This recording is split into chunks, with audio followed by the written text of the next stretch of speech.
Ele merece. Santo é o nome do Senhor. Os cumprimentos na paz do Senhor, queridos. Motivo de honra.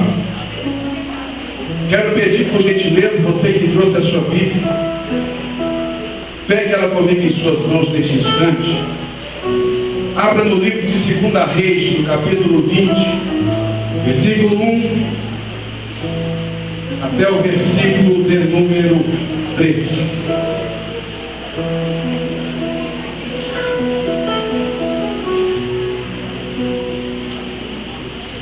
Segunda Reis, capítulo 20, versículo de número 1. Glória a Deus. Aleluia. Fique à vontade na casa do teu Deus. Se ficar com vontade de adorar, adore. De glorificar, glorifique. Mas não saia daqui sem adorar o nome do nosso Senhor, do nosso Deus. Porque eu e você somos um milagre. Somos um milagre verdadeiramente. 2 Reis, no capítulo 20, você que encontrou, diga amém. Então lemos o que está escrito, que diz da seguinte maneira: naqueles dias adoeceu Ezequias de morte, e o profeta Isaías, filho de Amós, veio a ele e lhe disse: assim diz o Senhor, ordena a tua casa, porque morrerás e não viverás. Então virou o rosto para a parede e orou ao Senhor, dizendo: ah, Senhor, servindo-te lembrar de que andei diante de ti em verdade e com coração perfeito, e fiz o que era reto aos teus olhos. E chorou Ezequias muitíssimo. Vou além, versículo 4. Sucedeu, pois que não havendo Isaías ainda saído do meio do pátio, veio a ele a palavra do Senhor, dizendo: volta e diz a Ezequias, chefe do meu povo, assim diz o Senhor, Deus de Davi meu pai, ouvi a tua oração e vi as tuas lágrimas, e eis que eu te sararei. Ao terceiro dia subirás à casa do Senhor. Feche os teus olhos. Eterno Deus, magnífico Pai, neste momento, ó Deus, eu já quero exaltar o teu nome e engrandecer o Senhor, porque eu sinto a tua presença neste lugar, meu Deus. Ó Pai, se o culto terminasse aqui, já seria suficiente para o meu coração se alegrar, meu Pai, e eu louvar o teu nome, ó Deus. Mas eu quero ir além, eu estou aqui diante do Senhor para ser usado por ti, meu Pai. Então usa-me, Deus, conforme a tua vontade. A tua palavra foi lida, meu Deus, e que os nossos corações estejam, meu Pai, prontos e preparados para receber do Senhor, meu Pai, este alimento, Deus, sólido, para que possamos permanecer firmes na fé e louvarmos o teu nome, Senhor. E que enquanto eu ministrar a tua palavra, Deus, que o Senhor fique à vontade em fazer a tua vontade no nosso meio, porque nós estamos aqui, meu Deus, na condição de servos do Senhor, queremos servir o Senhor. Então usa-nos, ó Deus, é o que eu te peço, Pai, é o que eu te agradeço, certo, meu Deus, que o Senhor ainda vai fazer coisas lindas aqui esta noite. Meu Deus, toca na nossa vida, toca no nosso coração, toca no nosso ser, que o Senhor possa mudar completamente a nossa vida, ó Pai, nesta noite. É o que eu acredito, ó Deus, e é o que, ó Pai, estou sedento, e é o meu desejo aqui esta noite, Deus. Eu te glorifico, Pai, e eu te exalto, ó Deus, em nome do Senhor dos Exércitos, em nome do Senhor Jesus, em nome do Senhor. Podeis assentar, glorificando e exaltando o nome deste Deus. Aleluia. Deus é maravilhoso. O texto que lemos, o texto que agora vamos decorrer, nos fala da figura de um rei por nome Ezequias. Se olharmos e observarmos a Bíblia no Antigo Testamento, vimos muitos reis, vimos muitos líderes começarem uma obra e não conseguirem finalizar de maneira correta. Vimos muitos no meio do povo de Israel que ouviram falar, que sentiram que tiveram experiências com o Deus de Abraão, Deus de Isaac, Deus de Jacó, o nosso Deus. Tiveram experiências tão lindas, fortes, mas sempre houve-se líderes que de fato determinaram, erravam e persistiam no erro, induziam outras pessoas a ir e adorar outros deuses. No Antigo Testamento vimos muitos reis adorando outras imagens, adorando ídolos feitos por mãos humanas, e no contrário do que foi ensinado e que Deus mandou Moisés escrever. Nós também observamos que quando um certo filho ele toma o poder quando seu pai morre, é possível que ele siga os mesmos passos de seu pai. Se o seu pai erra, talvez ele vai errar. Mas quando olhamos para a vida de Ezequias, observamos que ele fez o contrário.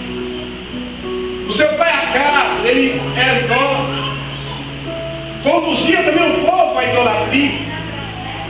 Mas quando o seu pai morre, ele então toma o reinado. Ezequias faz o que de fato talvez nenhum outro faria. Mas Ezequias faz com que novamente a presença de Deus esteja no seu reinado. Ezequias pega os ídolos e destrói. Ele limpa a casa do Senhor e ele oferece sacrifícios a Deus. Ezequias faz o que o seu pai não fez. E a Bíblia nos conta em 2 Reis, no capítulo 18, versículo 5, dizendo: no Senhor Deus de Israel confiou, de maneira que depois dele não houve quem lhe fosse semelhante entre todos os reis de Judá, nem antes que foram antes dele. Ninguém antes de Ezequias ou depois de Ezequias fez o que ele fez, que foi chamar a atenção de Deus, de estar diante de Deus, falar com Deus, viver uma vida de amizade com Deus. E eu começo a ver que o seu reinado está vindo bem. O seu reinado estava tranquilo. Quando chegou no seu 12º ano, talvez o seu reino prosperando, o seu reino próspero, o seu reino caminhando, talvez em outras cidades, em outros reinos, talvez batalhas, lutas, tribulações, mas até então neste reinado ele estava tranquilo. Mas passado assim então no 14º ano do rei Ezequias, a Bíblia nos conta que agora um rei chamado Senaquerib, rei da Síria, vai agora até Judá. E esse rei não vai com propósito de amizade, não vai com propósito de conversar. Esse rei da Síria, ele vai querer tomar essa cidade. Esse rei porque acha que todos os outros reinos, todas as outras regiões se prostraram diante dele, curvaram o seu poder. Ele achou que também seria da mesma forma com o povo de Judá. E quando ele chega, ele começa a dizer ao servo do rei Ezequias: olha, outros reinos também tinham Deus, outros reinos também serviam aos deuses, mas nós vamos lá e vencemos e sitiamos e tomamos a cidade. Por que vai ser diferente com Ezequias? Por que vai ser diferente com Judá? E quando o servo levou isto até a presença do rei Ezequias, Ezequias ouviu essas palavras. Ezequias escutou bem.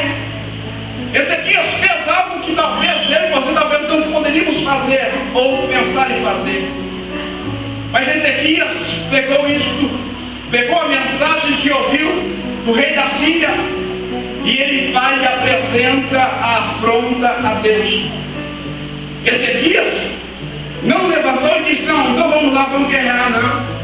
Ezequias foi lá, pegou a notícia, a informação e levou e apresentou ao Deus que tinha a solução, o Deus que poderia fazer acontecer o improvável. E a Bíblia nos conta este fato, que ele agora apresenta essa informação a Deus, dizendo, 2 Reis 19, 14 até o 19: recebendo, pois, Ezequias as cartas das mãos dos mensageiros, e lendo-as, subiu à casa do Senhor, e Ezequias as estendeu perante o Senhor. E orou Ezequias perante o Senhor e disse: ó Senhor Deus de Israel, que habita entre os querubins, tu mesmo, só tu és Deus de todos os reinos da terra, tu fizeste os céus e a terra. Inclina, Senhor, o teu ouvido e ouve. Abre, Senhor, os teus olhos e olha, e ouve as palavras de Senaqueribe, que enviou a este para afrontar o Deus vivo. Verdade é, ó Senhor, que os reis da Síria assolaram as nações com as suas terras e lançaram os seus deuses no fogo. Portanto, não eram deuses, mas obras de mãos de homens, madeira e pedra, por isso o destruíram. Agora, pois, ó Senhor, nosso Deus, te suplico, livra-nos da sua mão, e assim saberão todos os reinos da terra que só tu és o Senhor Deus. Ezequias apresentou a causa a Deus. A afronta do rei da Síria, talvez em outros reinos seria o único motivo para uma guerra. Mas ali Ezequias tomou isso e apresentou o Deus que ele servia. E observamos que então a figura de um profeta aparece. A figura de um profeta por nome Isaías, aquele mesmo, aquele que viu o Senhor assentado em um alto sublime trono, e que a obra dos seus mantos enchiam todo o templo, que viu serafins, que possuíam 6 asas, com 2 sobre os rostos, 2 voavam, e com 2 sobre os pés. Esse mesmo que viu esses serafins cantando: Santo, Santo, Santo, é o Senhor dos exércitos, toda a terra está cheia de sua glória. Esse mesmo profeta que viu também um serafim descendo com a brasa viva tirada do altar do Senhor, e vem em direção a ele, e ele disse: eu que sou homem de lábios impuros e vivo no meio de um povo de impuros lábios. E ele viu esse serafim tocando, e o seu pecado, a sua iniquidade sendo tirada. Esse mesmo profeta, ele apresenta a causa de Ezequias a Deus. E Deus responde a oração de Ezequias. 2 Reis 19:20. Então Isaías, filho de Amós, mandou dizer a Ezequias: assim diz o Senhor, Deus de Israel, o que me pediste acerca de Senaqueribe, rei da Síria, eu ouvi. O rei Ezequias apresenta a causa a Deus, e Deus responde dizendo: não, Ezequias, eu ouvi a sua oração, Ezequias. Eu ouvi a tua oração, Ezequias. Agora eu quero, o que podemos aprender com a vida deste homem, com este texto? Observamos que Ezequias, o rei Ezequias que estava, ele tem 3 notícias. E nós sabemos que uma notícia pode mudar completamente o teu humor, completamente o teu semblante, completamente as suas ações. Uma notícia boa, de fato, vai fazer você dar um sorriso, vai fazer você se alegrar, vai fazer você ficar contente, sim. Mas ao contrário disso, uma notícia ruim vai fazer você sentir tristeza, sentir um peso na alma, no espírito. Talvez uma notícia ruim pode mexer na sua estrutura, pode mexer no seu psicológico. Talvez uma notícia ruim. E Ezequias, ele tem 3 notícias. A primeira notícia que Ezequias tem é que o rei da Síria queria tomar Judá. A segunda notícia que Ezequias tem é que sua enfermidade e sua doença. E depois, quando o profeta chega diante dele, ele fala: Ezequias, arruma a tua casa. Ezequias, põe ordem, porque morrerás e não viverás. Ezequias tem a terceira notícia, que não era boa, não era agradável. Ele ouviu a afirmação de Deus a respeito de sua morte. Talvez ele pensou: Deus falou, é o fim. Mas queremos aprender algo. Como reagir a determinadas notícias, fatos e acontecimentos. De que maneira nós conseguiremos reagir a isso? Como Ezequias reagiu a essas três notícias? Como Ezequias conseguiu lidar com essas três situações? Eu observo que Ezequias não murmurou. Pelo contrário, a Bíblia afirma que Ezequias orou ao Senhor. Eu aprendo com Ezequias o seguinte: aprendo que em momentos, notícias, fatos, acontecimentos, não adianta reclamar, não adianta retroceder, não adianta pensar em desistir, não. O que adianta é orar a Deus. E Ezequias fez isso. Ezequias orou. Mas eu quero te perguntar esta noite: por que Ezequias orou?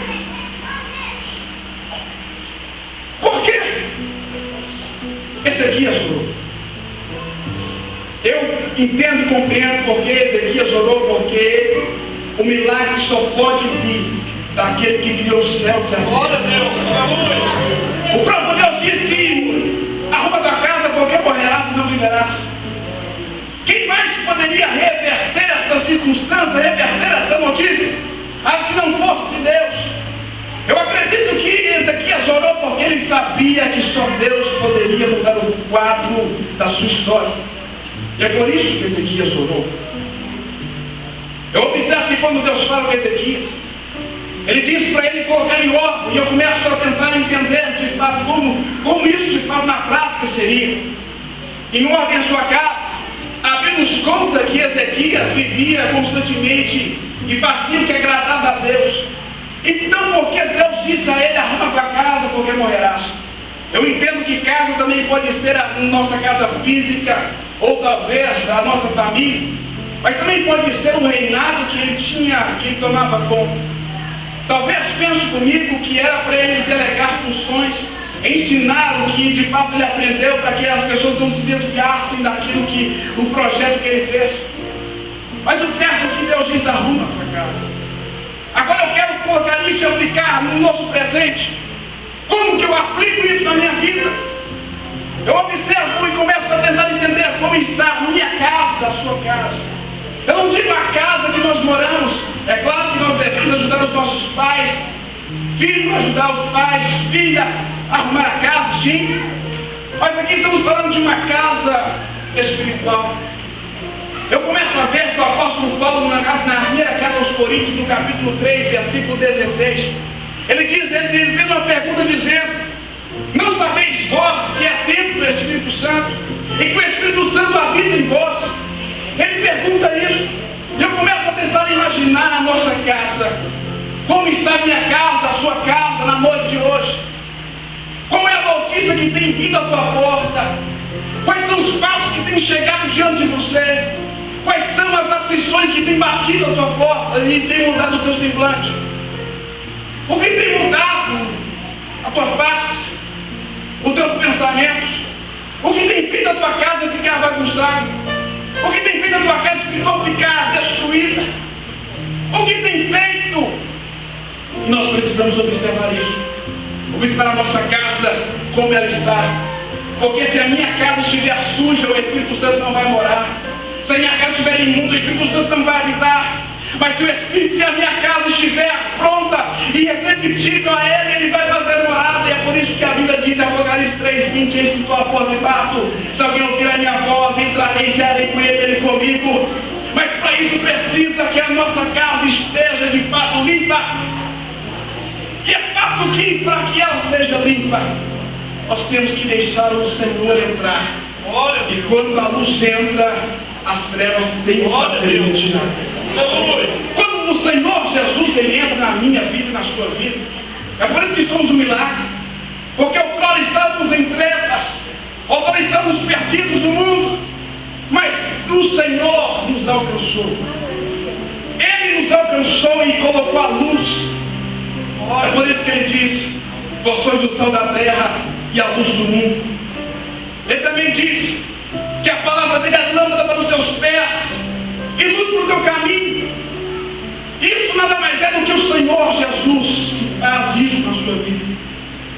Eu aprendo com isso. Aprendo que a nossa casa precisa ser totalmente limpa,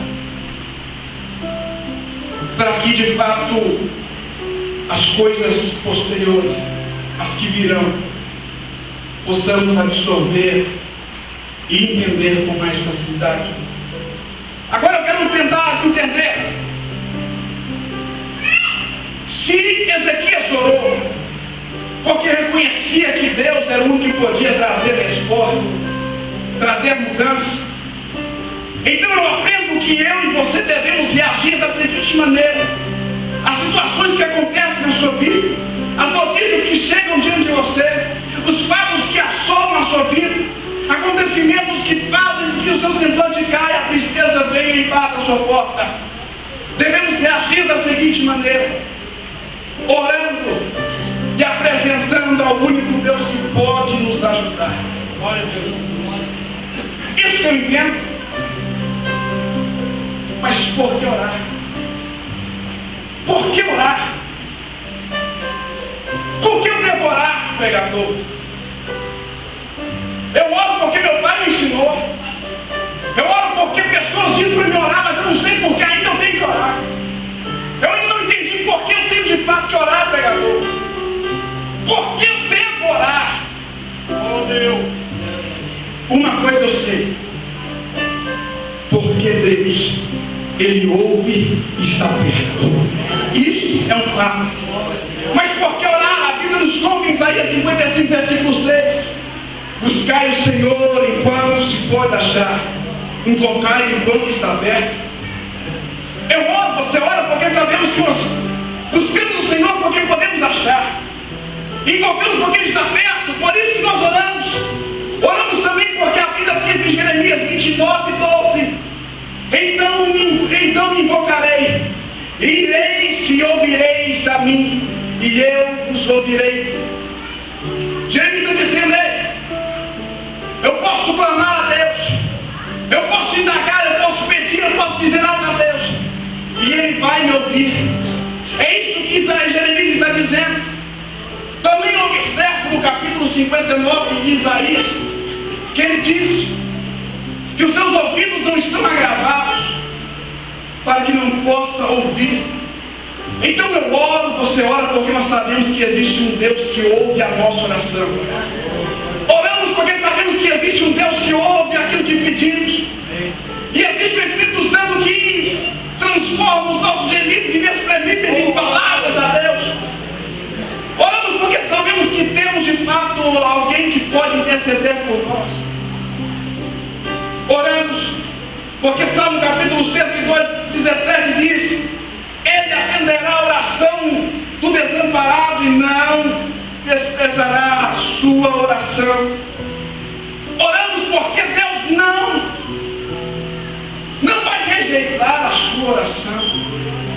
Oramos porque o véu foi rasgado, porque a oração pode chegar a Deus. Oramos porque sabemos que quando oramos, sabemos que a oração chega a Deus e no momento oportuno a resposta ela vem. Porque sabemos que nós não servimos um Deus feito de barro, não servimos um Deus cuja tem boca e não fala, nós não servimos um Deus que tem ouvido e não ouve, nós não servimos um Deus que tem olhos e não vê, mas pelo contrário nós servimos um Deus que ouve, um Deus que fala, um Deus que chega, um Deus que se movimenta. Você e eu servimos um Deus vivo, um Deus todo-poderoso, um Deus capaz de mudar a minha história, a sua história, um Deus capaz de movimentar as estruturas para que você consiga adquirir aquilo que a tua oração pede. Talvez a salvação, talvez a cura, talvez algo mais, mas o certo é que o teu Deus, que é também o teu Deus, o Deus de Isaac, Abraão e Jacó, Ele está aqui esta noite e Ele ouve a tua oração e no momento certo Ele vai te responder. Oramos porque acreditamos.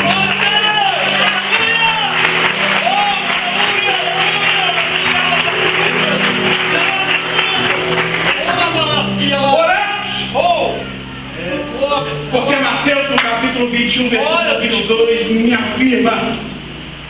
Evangelista Mateus, agora escrevendo, inspirado por Deus, ele disse: E tudo que pedirdes em oração, crendo, o recebereis. Oramos, porque sabemos que Deus escuta. Oramos, porque sabemos que orarmos e pedimos em oração, crendo, nós vamos receber. Não basta orar, não basta dizer palavras a Deus, não basta usar o seu conhecimento intelectual e formular frases lindas para Deus. Se você não crer, não vai adiantar. Se você não acreditar, vai ser apenas palavras. Mas se você crer, a oração que você está fazendo, certo é que Deus já te ouviu, que Deus já te escutou. Talvez pode ser da mesma forma que Daniel, quando aplicou em seu coração o propósito de 21 dias, quando chegou essa informação, chegou a Deus, Deus respondeu. Mas a oração ficou presa, a resposta ficou presa, e Deus teve que intervir e mandar Miguel para liberar a resposta. Pode ser que seja, mas o certo é que Deus te escuta, porque o véu está rasgado. Não tem versículo. A menos que o pecado tenha encoberto, mas nós temos aquele que purifica todo o pecado, e o sangue de Jesus é que dá. Glória a Deus. Oh Deus. Eu quero ir para a conclusão. Nós observamos que Ezequias, a Bíblia diz que naqueles dias adoeceu Ezequias de morte. Ezequias adoeceu de morte. Uma doença que levaria à morte, de fato. O próprio Deus disse a Isaías, fala com ele, que ele morrerá se não liberasse. Isso foi uma afirmação. Mas como Ezequias ouviu isso? Ezequias não indagou o profeta. Ezequias não reclamou o profeta. O profeta muda esse quadro, profeta. Profeta não foi. Pelo contrário. Ezequias ouviu. E ele então vira o seu rosto para a parede. E ele começa a orar a Deus.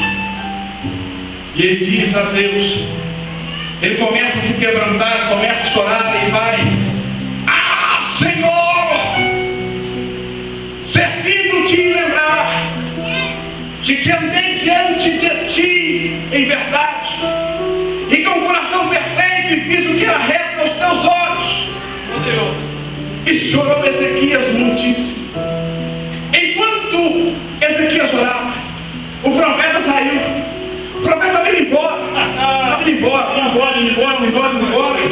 Quando de repente ele ouve uma voz: profeta, pois não, senhor, volta lá, volta até o rei. Para quê? Diga a ele que eu ouvi a oração dele e vi as suas lágrimas. Volta lá e diz a ele que eu mesmo curarei ele. Volta lá e diga que eu mesmo curarei. E além de curar, lhe concederei mais 15 anos de vida. O próprio Deus ouviu a oração de Ezequias e ele respondeu naquele mesmo momento, naquele mesmo instante, antes do profeta Isaías ir. Ele voltou dizendo: ei, eu voltei porque Deus falou comigo. E ele disse que ele mesmo vai te curar, ele mesmo vai te levantar, ele mesmo vai te restaurar e vai te conceder 15 anos. É por isso que eu e você devemos aprender com Ezequias e devemos orar ao único Deus Todo-Poderoso, porque Ele é o Deus que ouve e o Deus que responde. Não sei o que você precisa, não sei o que você tem orado, pedido a Deus, mas entenda isso: Deus ouve, Deus tem te escutado, Deus tem te ouvido, e no momento certo Ele vai te responder. Quem sabe pode ser esta noite, quem sabe pode ser este momento, quem sabe. Mas para isso aprendemos com Ezequias, independente da notícia que vier a você, ao fato que acontecer, entenda: ore a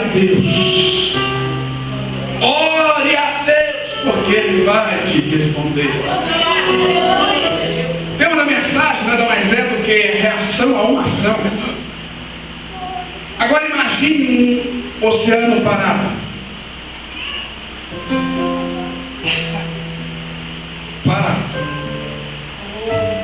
imóvel, esperando algo talvez. Não, mas de repente, as profundezas do mar, do oceano, algumas placas tectônicas começam a fazer a vibração, começam a vibrar e começam a gerar energia, um movimento. E este movimento, esta ação começa a trazer uma reação no oceano. O oceano começa a movimentar, as águas começam a mover, as águas começam a não estar mais paradas, as águas começam a ser agitadas. Eu observo que qualquer água, essa água aqui mexeu porque eu estou movimentando ela, estou fazendo uma ação sobre ela e ela está reagindo conforme a minha ação. Agora eu quero que você agora imagine que o meu Deus, o teu Deus é este oceano. Mas para que ele se movimente, para que essa água se movimente, é necessário que um elemento possa movimentá-la. Se a água não for agitada, ela vai ficar imóvel. Da mesma forma, Deus só vai te dar resposta se você orar, e essa oração vai ser como de fato, talvez uma semente jogada na água e ela vai mover. O teu Deus agora está esperando a tua oração, está esperando você agora fazer uma ação para que ele reaja a tua ação. Deus está esperando agora você fazer uma ação para que ele responda a essa tua ação. O fato é que o meu Deus, o teu Deus, ele responde a tua ação. Se a tua ação for negativa, infelizmente você vai ter uma reação negativa. Mas se a tua ação for positiva, se for e acreditar no que você pede, com certeza os oceanos, as águas do Senhor, elas descerão sobre a tua vida como uma resposta. E quando eu vejo água, eu sempre vejo limpeza. E quando a água passa, limpa tudo. O nosso Deus, ele é capaz de limpar e levar tudo aquilo que está atrapalhando você de prosseguir. Mas para isso, aprendemos com Ezequias que em determinadas circunstâncias nós oramos e Deus responde. Só quem acredita, coloque em pé em nome de Jesus.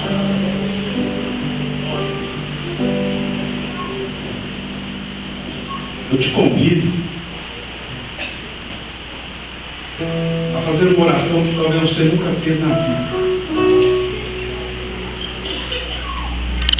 Eu quero que a tua oração seja o elemento que precisa para agitar as águas do Senhor. Eu vou orar. Eu quero que você também se entregue e ore.